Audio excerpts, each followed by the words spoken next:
Decimation was one of the worst forms of punishment in ancient Rome.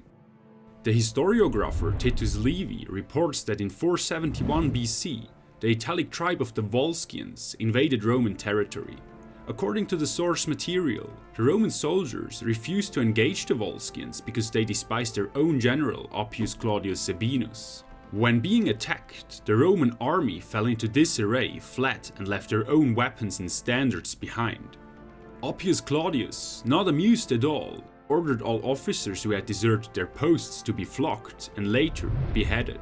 He then punished the rest of his army with a disciplinary measure, the decimation. In a Roman decimation, every 10th man of the entire army, cohort or legion was slain by his own brothers in arms. It's well known that the sources about the early Roman Republic mix history freely with myth.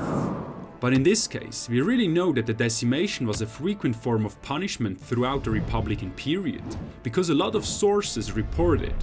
Livy's story recounts the earliest of many decimations in Roman history. The term decimation is derived from the Latin word decimatīō, which refers to the removal of the 10th part of something.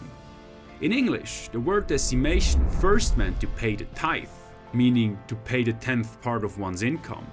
Since the 1680s, the meaning has changed to something along the lines of devastating or suffering heavy losses. It is still used that way, for example by the NBC, quote, "Ahead of Dorian, Florida County decimated by past hurricanes, prepares for worst," end quote. However, in ancient Rome, the decimátiō was a means to restore order and discipline in the army, when soldiers had mutinied, deserted, or discarded their standards. This is how the Roman decimation worked. The cohort, sentenced to be decimated, was divided in groups of 10. Each man had to draw a lot. This could have been straws or white or black stones. The 9 fortunate comrades had to slay their unlucky companion who had drawn the poor lot. This was often carried out by clubbing, stabbing, or stoning. These methods were selected because they were seen as dishonorable and added an aspect of shame to the execution. Very unlike the honorable beheading by axe, the others escaped with little more than a fright. They were disciplined in much milder ways. Historian George Ronald Watson suggests that, quote, "A minor penalty, such as being fed upon barley instead of wheat, was often given to the 9/10 who survived," end quote. And Plutarch and Polybios inform us that they sometimes had to bivouac outside the fortified camp for several days, where they were exposed to a great many threats. According to Polybios' Histories, the decimation was a very pragmatic solution to the problem of how to fiercely punish a large group of soldiers without weakening the army.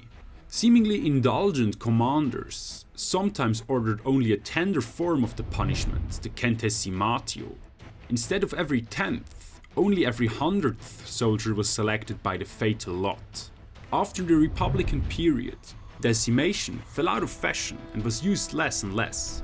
One of the last mentions in Roman times is the so-called strategikon by the Eastern Roman Emperor Maurice in the 6th century AD. After that, the reports about decimation, similar to much of the other written evidence about late antiquity and the early Middle Ages, peter out into the historiographically clouded times of the so-called Dark Ages.